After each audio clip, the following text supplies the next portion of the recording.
Dans l'actualité du 13h15, les centrales d'achat de médicaments essentiels d'Afrique se préoccupent de la qualité des médicaments vendus. Elles veulent s'aligner sur les normes internationales du Fonds mondial. Une rencontre est ouverte ce matin à Ouagadougou pour en discuter. Et puis, un vaste incendie ravage la ville chilienne de Valparaiso et a déjà fait au moins 12 morts. La présidente Michelle Bachelet a déclenché le plan catastrophe dans cette ville classée au patrimoine mondial de l'humanité ce lundi matin. Il n'était toujours pas maîtrisé. Mesdames, Messieurs, bonjour et ravi de vous retrouver. Cela dit, les centrales d'achat de médicaments de 22 pays d'Afrique sont à Ouagadougou pour une réunion en vue de la mise en conformité des médicaments avec la politique qualité du Fonds mondial. Le but est de contribuer à améliorer le fonctionnement des centrales via le développement et la mise en œuvre de leur système d'assurance qualité. Un projet va soutenir tout cela. Explication, Adama Koulibaly. L'accès aux médicaments essentiels est une réalité pour de nombreuses populations africaines depuis l'avènement des centrales d'achat. Dans la perspective de contribuer à améliorer le fonctionnement de ces centrales via le développement et la mise en œuvre de leur système d'assurance qualité, l'ACAM, Association africaine des centrales d'achat de médicaments essentiels, vient de lancer un projet à cet effet. Dénommé renforcement des systèmes d'assurance qualité d'achat en vue d'une mise en conformité avec la politique qualité du Fonds mondial, il va couvrir 11 centrales à travers des axes spécifiques. Il y a d'abord le manuel d'assurance qualité. Le manuel vous dit d'abord comment vous devez procéder à la sélection de vos fournisseurs, comment vous devez procéder à la sélection de vos produits lorsque vous voulez acheter du paracétamol, comment il faut s'y prendre pour sélectionner le bon paracétamol à acheter. Ensuite, il vous dit, lorsque le produit arrive dans votre pays, quelles sont les mesures de contrôle à mettre en place lorsque le produit arrive, bien qu'il arrive avec déjà un certificat d'analyse. Qu'est-ce qu'il faut faire après avant d'être sûr que le produit peut être mis à la consommation? Ce projet porté par l'ACAM en copartenariat technique avec l'Institut de médecine tropicale d'Anvers et financé par la France à travers l'initiative 5% va sans doute améliorer la santé des populations. Ce projet que le gouvernement français finance vise en fait à faire en sorte de renforcer les capacités en matière d'assurance qualité au niveau de 11 centrales d'achat de médicaments génériques et nous apprécions vivement que ce renforcement-là puisse permettre de donner plus d'assurance à nos pays, que les médicaments seront disponibles et seront disponibles dans de très bonnes conditions. Un projet effectivement très important parce qu'il traite d'une problématique qui nous concerne tous, celle de notre santé. Et nous allons faire en sorte, grâce à ce projet, que la santé de toutes les populations concernées soit traitée par les bons médicaments de la meilleure façon qui soit. Créée en 1996 avec pour siège Ouagadougou, l'ACAM regroupe 22 centrales d'achat réparties sur tout le continent. Elle œuvre pour contribuer à l'amélioration de l'accessibilité physique et financière des médicaments essentiels pour les populations.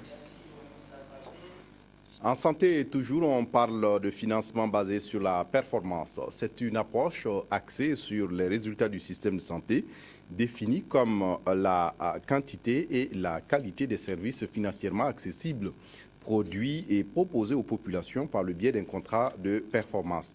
Une approche qui a fait ses preuves sur la motivation du personnel de santé. Et au Burkina Faso, le ministère en charge de la santé forme ses cadres à Bobo-Dioulasso. Amadou Lougué. Initiée par le ministère de la Santé, cette formation de haut niveau réunit à Bobo-Dioulasso une quarantaine de cadres de santé du Burkina Faso. Durant 2 semaines, ils vont renforcer leurs connaissances en matière de financement basé sur les résultats. Une formation qui vise à accroître la performance du système de santé par l'offre d'un service de qualité à la population. Le plus important, c'est que ça encourage vraiment la performance, parce que le CSPS qui va produire le maximum de résultats, il y aurait une évaluation de ces résultats produits et si vous êtes performant, on vous ajoute ce qu'on appelle les primes de performance. Ce cours comporte 13 modules. L'économie de la santé, la macroéconomie ou la motivation du personnel sont entre autres les enseignements qui seront dispensés à ces professionnels de la santé. On a déjà formé 24 médecins et cadres du niveau central à travers toute l'Afrique, Rwanda. La dernière SNC avait porté le message très haut avec la CEDEAO. Le présent festival se veut, dans une échelle locale, être un cadre de brassage et de partage entre les populations, en ce qu'il incite à cultiver entre elles la fraternité et la tolérance. Depuis que je suis là, ça fait une dizaine d'années, je n'ai jamais rencontré un problème particulier avec les Burkinabés. Ça veut dire que la cohésion est normale, l'harmonie est parfaite partout. On ne peut que saluer. Pour la circonstance, un marché dénommé la Foire de l'intégration a été institué. Une vitrine culturelle qui permet aux différentes communautés d'exposer leurs spécialités. En littérature, Hassen Ouerem publie Flash sur 4 vis, un ouvrage qui met le doigt sur des problèmes que vivent nos sociétés d'aujourd'hui. Il s'agit du manque de repères pour les jeunes, de la démocratie du ventre, du pouvoir exorbitant de l'argent. Et puis la dédicace de l'œuvre est intervenue ce samedi 11 avril en présence de Salissa Sanfo. Il est en quelque sorte une alarme qui, nous l'espérons, secourra peut-être les consciences endormies.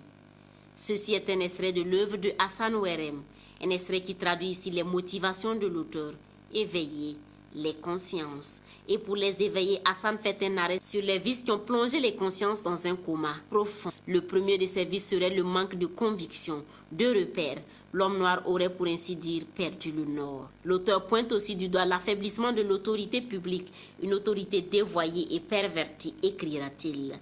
Pour l'auteur, notre société serait aussi gangrénée par la cupidité.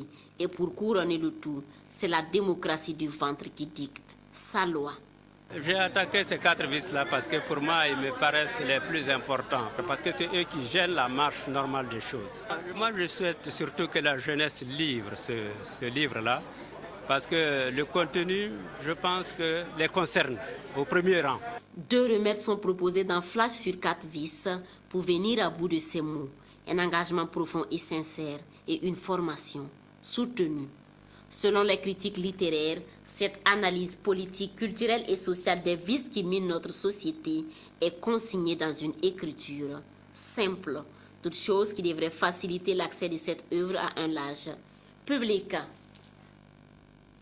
Ce 14 avril est la date anniversaire de la mort de Jean-Claude Bamogo. Pour la circonstance, un marché dénommé la Foire de l'intégration a été institué. Une vitrine culturelle qui permet aux différentes communautés d'exposer leurs spécialités. En littérature, Hassen Ouerem publie Flash sur 4 vis, un ouvrage qui met le doigt sur des problèmes que vivent nos sociétés d'aujourd'hui. Il s'agit du manque de repères pour les jeunes, de la démocratie du ventre, du pouvoir exorbitant de l'argent. Et puis la dédicace de l'œuvre est intervenue ce samedi 11 avril en présence de Salissa Sanfo. Il est en quelque sorte une alarme qui, nous l'espérons, secourra peut-être les consciences endormies. Ceci est un extrait de l'œuvre de Hassan Ouerem, un extrait qui traduit ici les motivations de l'auteur, éveiller les consciences. Et pour les éveiller, Hassan fait un arrêt sur les vices qui ont plongé les consciences dans un coma profond. Le premier de ces vices serait le manque de conviction, de repères. L'homme noir aurait, pour ainsi dire, perdu le nord. L'auteur pointe aussi du doigt l'affaiblissement de l'autorité publique, une autorité dévoyée et pervertie, écrira-t-il. Pour l'auteur, notre société serait aussi gangrénée par la cupidité. Et pour couronner le tout, c'est la démocratie du ventre qui dicte sa loi. J'ai attaqué ces 4 vices-là parce que pour moi, ils me paraissent les plus importants, parce que c'est eux qui gênent la marche normale des choses. Moi, je souhaite surtout que la jeunesse livre ce livre-là, parce que le contenu, je pense que les concerne au premier rang. 2 remèdes sont proposés dans Flash sur 4 vis pour venir à bout de ces mots. Un engagement profond et sincère et une formation soutenue. Selon les critiques littéraires, cette analyse politique, culturelle et sociale des vices qui minent notre société est consignée dans une écriture simple, toute chose qui devrait faciliter l'accès de cette œuvre à un large public. Ce 14 avril est la date anniversaire de la mort de Jean-Claude Bamogo. Diman, l'artiste disparu il y a un an, sera honoré à travers radio et émissions radio-télé et au cours d'une soirée d'hommage. Karim Anamouanou. C'est un devoir de mémoire le refus de l'oubli et surtout une reconnaissance pour l'auteur de la mythique chanson Pananki, Pananzoué, Jean-Claude Bamogo, qui a quitté ce monde le 14 avril 2013. Il était un artiste qui était orienté vers la modernisation des musiques de notre terroir et cela avait déjà commencé à inspirer des jeunes artistes, par exemple comme Faso Combat. Et nous pensons qu'une année après sa mort, ce n'est pas normal qu'on puisse oublier un tel combattant de la culture burkinabé. Cette conférence de presse a servi de cadre pour lancer le nouveau recueil de chansons de Jean-Claude Bamogo. L'hommage à l'artiste débute ce lundi pour prendre fin le dimanche 19 avril 2014 à Yako par une nuit culturelle. Nous allons profiter à l'occasion pour revisiter son riche répertoire et transmettre effectivement le testament musical qu'il a laissé à la génération future à travers une soirée d'hommage au cours de laquelle ces chansons vont être reprises en live par les artistes de la jeune génération. Nous avons également mairie de Ouagadougou pour pouvoir effectivement obtenir une rue qui sera baptisée à son nom. Jean-Claude Bamogo est parti, mais son nom et son répertoire demeureront à jamais gravés dans la mémoire des mélomanes burkinabés. Voilà, c'est tout pour cette édition. Je vous retrouve demain pour la même édition. D'ici là, excellente suite de programmes sur la RTV. Au revoir.